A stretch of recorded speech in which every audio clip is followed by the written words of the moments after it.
how do you envision the community benefiting from this resource? Thank you, Fred. I'm very excited. I've spent the last 30 years of my life in a kindergarten classroom, and I jumped out of kindergarten, retired, and then I got on the city council, and fortunately the mayor put me in charge of the park. And we found out about the grants through the Chamber of Commerce, and she texted me and said, you've got to know about this. And so I started Googling and searching, and I thought this is going to be perfect, because technically we are a very underprivileged rural area. Our people are very depressed, and when I say that, what I mean is economically depressed. They work for almost just a little above minimum wage, and you know that when that happens in a community, the people need spaces and places to go and unwind from a hard day in the factory, or a hard day at school, or a hard day from being a parent. And this space is going to be perfect, because it's going to offer a quiet place for them to unwind, put their phones down,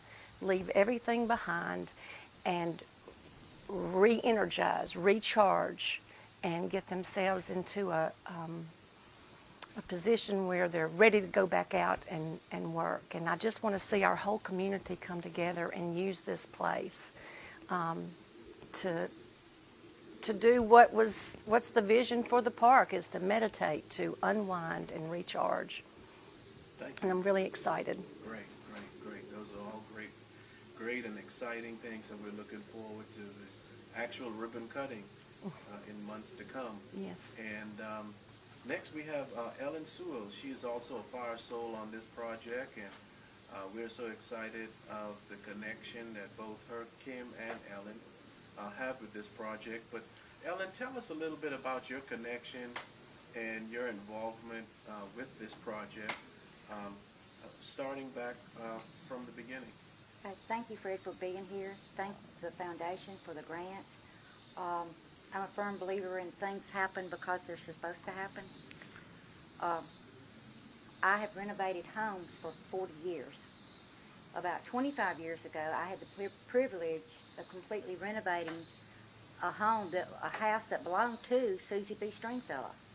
And when I do that, I like to go into that home and rekindle the soul of who lived there. And I did that. So, having never met her, in my heart, I know Susie B. Stringfellow. And actually on the property there, I would sit on a bench in her backyard to think about what I was going to do at the house. All right, 30 years later, Kim and I have been friends. I've done work for her in her house. Walked into her store one day, there lays this paper on the table about Susie B. Stringfellow. We got to talking, and I thought, that's amazing, amazing. I said, let's go for it.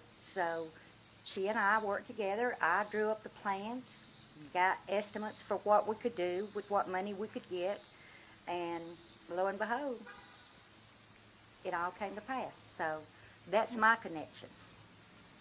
Yeah. Awesome. So what you did in a previous time with your career has come full circle, and so now having an opportunity to celebrate Susie Parker Stringfellow's life and her legacy now has given you an opportunity to make a strong connection. It has, and I also, like Kim said, we live in such a busy world, and our children have lost the history of what we used to have. And this is just our way of putting it back and showing them there's a simpler, quieter place to be in your life. It does not have to be the hassle that you make it. You can sit down and you can relax and you can pull from our history and remember that we're all here for a reason, and we're all here for one common cause, and that is just to live and strive and be happy. Help each other. Help each other, and we want our children that's living in such a busy, busy world to slow down and realize that this is what we've got to leave them.